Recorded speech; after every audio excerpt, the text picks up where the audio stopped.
Social media Lahore तुम तैयारी कर लो।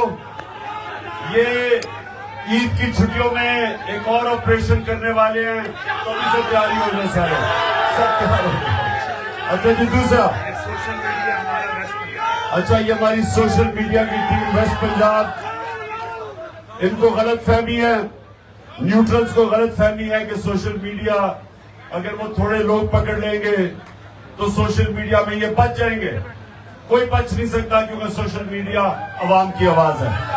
और बिहारी जी, बिहारी शाबाश। और गुजरावाला, ये सारा गुजरावाला, गुजरावाला ने वैसे बड़ा कमाल हमारी मार्च के अंदर जबरदस्त शिरकत की थी। उसके बाद पेशावर मुझे कमजोर नजर आ रहा है। पेशावर में मेरे ख्याल में कोई जुनून खत्म होता जा रहा है पेशावर में। और मर्दान, हाँ मर्दान में मुझे थोड़ी जान नजर आ रही है। शाबाश मर्दान। आगे उधर स्वाबी, स्वाबी जी, स्वाबी चनियोट, चनियोट के लोग, चनियोट ओके चलियो। इनके पीछे पिंडी है, पिंडी। वैसे पिंडी अभी तक आपकी परफॉर्मेंस हो नहीं जो मैं चाहता हूँ। तैयारी कर लो, इनकी छुट्टियों में ऑपरेशन के लिए मैं चेक करूंगा किसमें कितनी जान है। और सबसे पीछे अटक, शाबाश अटक, शाबाश। अच्छा जी, आप अपनी बात शुरू करने से पहले स्वाबी हो गया, डॉक्टर हो गया, स्वाबी, बैठ जाओ। अच्छा, मैं एक नौजवान को बुलाना चाहता हूं, एक नौजवान को बुलाना चाहता हूं जिसका नाम है इब्तिसाम। इब्तिसाम इधर आ जाओ।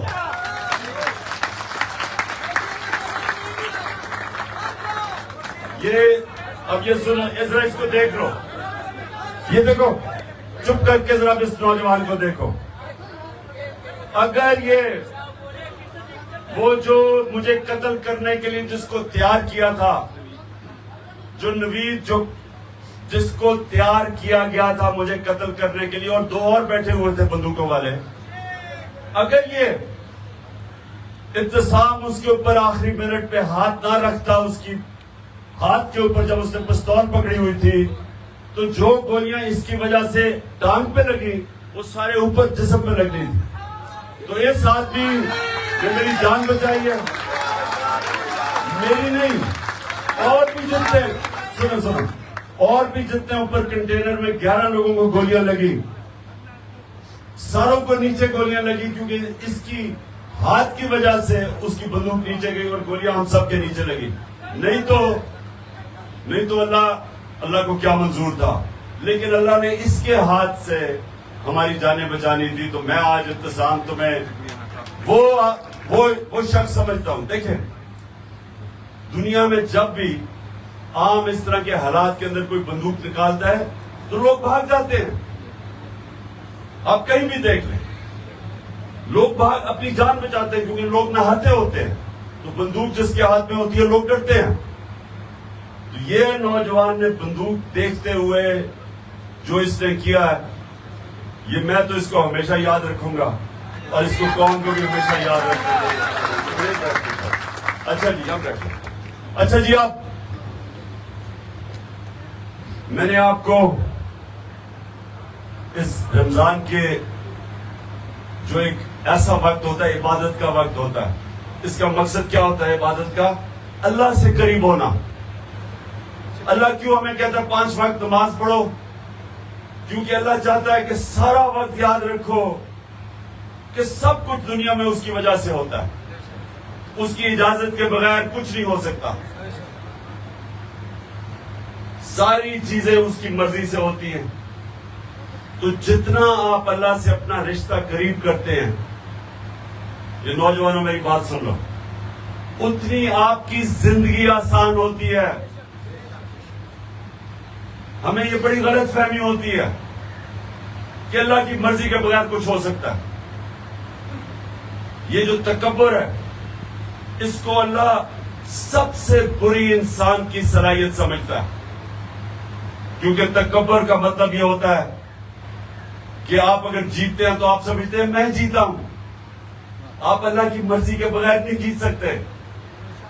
मैं खेलों की ग्राउंडों में दुनिया की टॉप खिलाड़ियों के खिलाफ 20 साल अपनी जिंदगी में खेला, और जितना मैं खेलता गया मुझे इस चीज का एहसास होना शुरू हो गया कि इंसान जितनी मेहनत भी करे, जितनी कोशिश भी करे,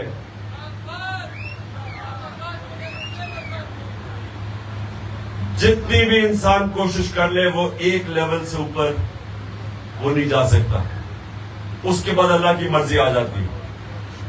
इंसान मेहनत करता है। मैं सबसे ज्यादा मेहनत करता था, सबसे ज्यादा ट्रेनिंग करता था, प्रैक्टिस करता था, क्योंकि मैं बैटिंग दोनों करता था, बैटिंग भी करता था, बॉलिंग भी करता था, तो बाकी खिलाड़ियों से दुगनी मेहनत करनी पड़ती थी। लेकिन जब मैं अपने अरूज पे भी पहुंच गया, अपनी सलाहियतों के सबसे ऊपर, तो तब भी मुझे एक चीज का एहसास हो गया कि मैं जितना भी कर लूं, एक सतह के बाद मेरे हाथ से फिर गेम चली जाती थी। मैं आपको मिसाल देता हूं। हमारा था लाहौर में सेमीफाइनल वर्ल्ड कप का, 87 सेमीफाइनल। पाकिस्तान फेवरेट थी वो वर्ल्ड कप जीतने के लिए। सबका ख्याल था कि पाकिस्तान सबसे फेवरेट टीम थी। तो हम सबसे पहले सेमीफाइनल में पहुंच गए। हमने वो वेस्ट इंडीज को भी हरा दिया, जो उस वक्त की सबसे बड़ी, सबसे ताकतवर टीम थी। अब सेमीफाइनल के मैच से पहले मैं अब रात को सोच रहा हूं और कैलकुलेट कर रहा हूं कि अगर वो ऑस्ट्रेलिया के खिलाफ मैच था, मैं कहा अगर वो ये करेंगे तो मैं ये करूंगा। मैं सारी ऑस्ट्रेलियन टीम को जानता था, क्योंकि मैं ऑस्ट्रेलिया क्रिकेट खेल के आया था, उनकी लीग शेफील्ड शील्ड खेल के आया था, तो मैं उनके सारे खिलाड़ियों को जानता था। तो मैं सोने से पहले अपने ज़हन पे एक्सरसाइज कर रहा था कि जो भी वो, अगर वो ये मूव करते हैं तो मेरे पास ये खिलाड़ी है, अगर वो ये करते हैं तो मैं ये करूंगा। तो सोने से पहले मैं इस नतीजे पे आ गया कि वो जो भी करें तो मैं उनको हरा दूंगा। यानी मैं इस नतीजे पे, सुने आप, तो मैं टेक्निकली मैंने हर चीज सोची कि मैंने कहा ये कैसे जीत सकते हैं। तो मैं ज़हन में सारी, जब उनकी मैंने ताकत, कमजोरी, अपनी टीम, जो विकेट थी, लाहौर की विकेट थी, मुझे बड़ी अच्छी तरह उस विकेट का पता था कि वो कैसे खेलती है। तो सारा कुछ जायजा लेके मैं रात को सोने से पहले, आखिरी मेरी सोच थी कि ये हमें अब हरा नहीं सकते, क्योंकि हम हर तरह इनके ऊपर हावी हो गए। अब ये सुने अगले दिन क्या होता है। अगले दिन जाते हैं, मैच से पहले जो एक मेरा खिलाड़ी होता है उसको इंजरी हो जाती है। अब ये मेरे हाथ में नहीं था। उसके बाद जब मैच शुरू होता है तो एक उसके बीच में 2 खिलाड़ियों की इंजरीज हो जाती हैं। अब ये भी नहीं मैंने सोचा था। हमारे विकेट कीपर के गेंद लगती है, वो बेचारा बाहर चला जाता है। जो दूसरा विकेट उसकी जगह मियादाद करता है, वो कैच ड्रॉप भी कर देता है, 22 भी दे देता है। फिर जो हमारा स्पिनर होता है, उसकी गेंद पे, उंगली पे गेंद लगती है, उसकी उंगली टूट जाती है। वो ना बैटिंग कर सकता ना बॉलिंग कर सकता। अब ये भी नहीं मैंने सोचा था। उसके बाद उनका जो 2 न्यूट्रल टॉप अंपायर होते हैं, वो उनकी एक ऐसा फैसला करता है, यानी जिस बैट्समैन को आउट देना होता है वो नहीं आउट देता, दूसरे को गलत फैसला कर देता है। वो हमें और नुकसान हो जाता है 17-18 रन का। फिर जब हम बैटिंग करें, जब जीतने वाले पोजीशन में पहुंचते हैं, तो वो अंपायर मुझे उस टाइम पे आउट देता है कि जिस वक्त हम जीतने वाली पोजीशन में आ गए थे। अब वो भी नहीं मैंने सोचा था। तो कहने, और वो हम मैच 14 या 17 रन से हार जाते। अब मैं कहने की आपको कोशिश कर रहा हूं कि इससे सबक ये मिलता है आपको कि इंसान जो भी कर लेता है, आखिर में वो चीजें जो आपके हाथ में ही नहीं होती, वो अल्लाह के हाथ में होती। फिर अब आगे चलो। ये था 87, उससे अगला वर्ल्ड कप खेलते हैं, जो मेरा आखिरी वर्ल्ड कप था। अब सेमीफाइनल मैच हो रहा होता है, ये सुने जरा गौर से। न्यूजीलैंड के साथ हमारा सेमीफाइनल का मैच हो रहा होता है। वहां का कानून तब था कि अगर आप दूसरी बैटिंग कर रहे हो और बारिश हो जाए तो वो मैच आप हार जाते थे, वो कानूनी जीत सा था। तो हम दूसरे बैटिंग कर रहे हैं, घने बादल आए हुए, सिर्फ 5 मिनट बारिश होनी थी और मैच खत्म, हम हार गए थे। तो वो जैसे जैसे हम जीतना शुरू किया तो सारा जो भरा हुआ था स्टेडियम, न्यूजीलैंड में मैच था, सारे अब आसमान की तरफ देख रहे हैं कि अब बारिश शुरू होगी। वो थोड़ी सी बूंदाबांदी होती थी, वो अंपायर जाता था बाहर निकलने के, बारिश रुक जाती थी। फिर वो थोड़ी सी बूंदाबांदी, फिर वो कहता था बाहर जा, सारा क्राउड दुआएं कर रहा था कि अब बारिश हो, तो वो बारिश नहीं होती थी। 15 मिनट मैच के बाद बारिश शुरू हुई और 1.5 दिन बारिश चली। कहने का मतलब ये है कि ये हमारे हाथ में नहीं होता। तो इसलिए जो आप तकब्बर करते ना कि मैं जीता हूं, ये अल्लाह की मर्जी के बगैर कोई जीत नहीं सकता। इसलिए तकब्बर, एक मिनट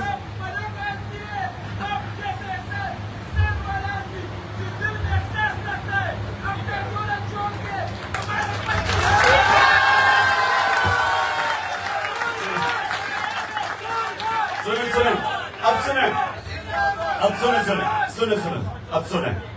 देखिए, अब सारे कहते हैं कि जनाब सारी जमातें आपके खिलाफ हैं, आज इलेक्शन कमीशन आपके खिलाफ है, और जो न्यूट्रल है वो भी आपके खिलाफ है, न्यूट्रल नहीं है। सब ये कह रहे हैं कि जनाब इन्होंने इलेक्शन में धांधली भी करनी है, इन्होंने आपको जीतने भी देना, और पकड़ दकड़ हो रही है इस वक्त। जो तहरीक इंसाफ का कोई सामने आता है उसको पकड़ के जेल में डाल देते हैं। 3000 हमारे 3000 कारकुनों को जेलों में डाल दिया। खौफ फैलाया हुआ है कि अभी जनाब ये ईद के ऊपर इमरान के घर की छुट्टियों पे या हमला फिर से करने वाले हैं। वो सुने और मैं कुछ और अब और ऊपर से सुने तो सही, सुने और ये कह रहे हैं, और वो कह रहे हैं कि इमरान के ऊपर कांटा डाल दिया है। लेकिन ये सब वो लोग हैं जिनको ये नहीं पता कि ऊपर सबसे बड़ी सुपर पावर बैठी हुई है। जब वो आपके साथ खड़ा हो जाता है तो कोई दुनिया की ताकत आपको शिकस्त नहीं दे सकती। जब जंगे बदर 313 मुसलमान हर के पास तलवार नहीं थी, कई उन्हें डंडे पकड़े हुए थे। जंगे बदर में ये सुन लो, उनके 1000 फौजी, ऊपर से घोड़े को भी सवार, जदीद हथियार 1000। तो किसने समझा था कि वो जीत जाएंगे? जंगे खंदक में 10,000 फौज लेके आए, मुसलमान थोड़े से थे, और जैसे मुसलमान अल्लाह ने उनको वहां से बचाया एक आंधी, तो वो भी ये समझ रहे थे मक्का के कुरैश की अब ये हरा देंगे हम इनको। ऐसी आंधी चलती है, ऐसी ठंडी हवा चलती है कि वो सारी की सारी फौज पसपा होकर वापस चली जाती है। तो ये याद रखिए कि अल्लाह भी है, ये हमें गलत फहमी है। सिर्फ ऊपर वाला आपसे चाहता है कि उस पे ईमान रखो। इया का नाबुदु व इया का नस्ताईन, अल्लाह तेरी इबादत करते हैं, तेरे से मदद मांगते हैं। अच्छा, और अब सुनो मेरी बात, सुनो, अब सुने 5 मिनट रह गए, उसके बाद हमने दवा कर दी है। अब मैं आपको एक बात आखिर में बात करता हूं। देखो मेरे नौजवानों, ये याद रखना कि अभी इसने जो शुरू में अल्लाह का कलाम पढ़ा था, नजम ने जो भी आपसे पढ़ा था, कि मैं क्या जरा था और मुझे उठा के अल्लाह ने आफताब बना दिया, या आफताब के उस यानी उस अरूज पे ले गया। इसका मतलब क्या कि आपने सब ने एक चीज सीखनी है। मेरे से एक चीज सिर्फ सीखो कि मैं सिर्फ कामयाब एक वजह से हुआ हूं, इधर तक जो पहुंचा हूं, एक वजह से, क्योंकि मैं एक आजाद इंसान हूं। मैंने कभी किसी की गुलामी कबूल नहीं की,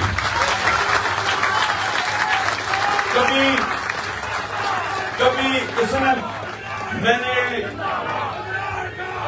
ईमान सुने मैंने ला इलाहा इल्लल्लाह मेरे दिल में जब आ गया तो मैंने कभी किसी को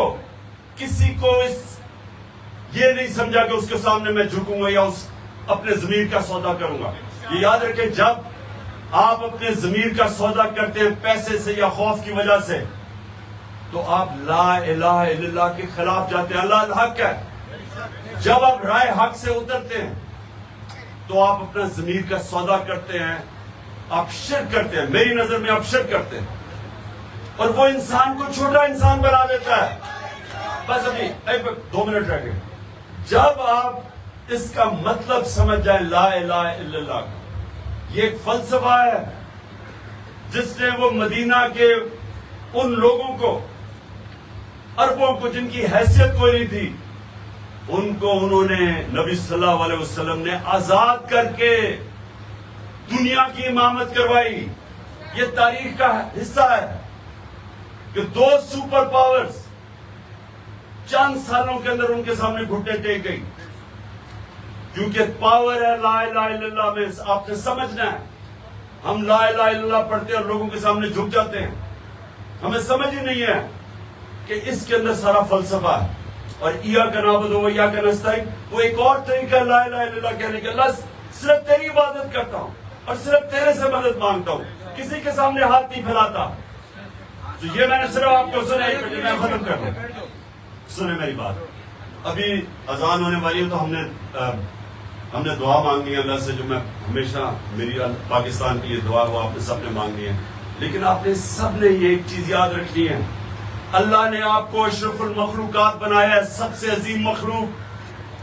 ना जानवरों को ना फरिश्तों को इजाजत है, उनको कोई इजाजत नहीं है कि वो दो उनके रास्ते हो, राय हक पे रहे या उतरे। फरिश्ते सिर्फ अल्लाह की इबादत करते हैं और जानवर वो अपने इंस्टिंक्ट के मुताबिक चलते हैं। उनको ये जो इंसानों को जो ताकत दिया है कि आप 2 रास्ते हैं, अल्लाह उनके रास्ते पे लगा जिनको नेमतें बख्शी, उनके नहीं जो अपने तबाही के रास्ते पे चले, उनको नहीं दी, आपको दी है।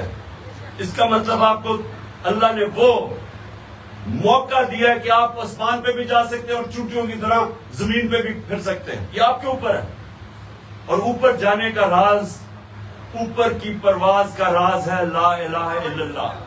और नबी सल्लल्लाहु अलैहि वसल्लम, जब हम कहते हैं मोहम्मद रसूल अल्लाह, तो हम ये कहते हैं कि हम उनके रास्ते पे चलेंगे। उनका रास्ता है आपकी अजमत का रास्ता। आप जब नमाज में मांगते हैं कि अल्लाह सीधे रास्ते पे लगा, जिनको तूने नेमतें बख्शी, नबी सल्लल्लाहु अलैहि वसल्लम को सबसे ज्यादा नेमतें बख्शी है अल्लाह ने, क्योंकि सबसे अजीम इंसान वो थे। और इसलिए क्योंकि उन्होंने जो भी किया, उन्होंने आसान रास्ता नहीं लिया, मुश्किल रास्ता लिया। मुश्किल रास्ता आपकी अजमत का रास्ता है, आसान रास्ता आपकी तबाही का रास्ता है। आप कुछ भी ना करें, बिस्तर में लेट जाएं, खाना पिया खाएं तो आप मर जाते हैं, आप तबाह हो जाते हैं। आप आसान रास्ता लें। क्यों ये बादशाह तबाह हुई? बादशाह क्यों तबाह हुई? क्योंकि बादशाह के जो बच्चे थे वो इतनी आराम में पले, इतनी आसान जिंदगियां थी कि वो आहिस्ता आहिस्ता खत्म हो गए। जमहूरियत क्यों आगे निकली? क्योंकि मेरिट के ऊपर लीडरशिप आती थी, यहां खून के ऊपर आती थी। जिस तरह आप ये बाकी जमातें देख रहे हैं, एक तरफ सिर्फ शरीफी आ सकते हैं, दूसरी तरफ भुट्टो और जरदारी आ सकते हैं, तीसरी तरफ डीजल के बच्चे आ सकते हैं, चौथी तरफ तो ये उधर से मेलू आ सकता है। उसके बाद आपको पता है मेलू, गफार खान के बाद मेलू आ सकते हैं। तो आपकी पार्टी में मेरिट आएगी, जो आप में से मेहनत करेगा इंशाल्लाह ऊपर आएगा। दुआ कर लें। क्या कह रहे हो तुम? जल्दी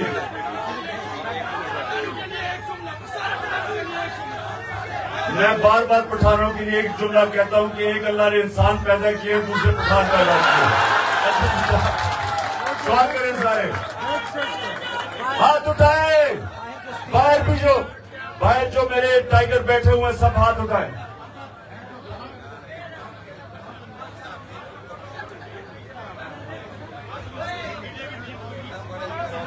शाबाश।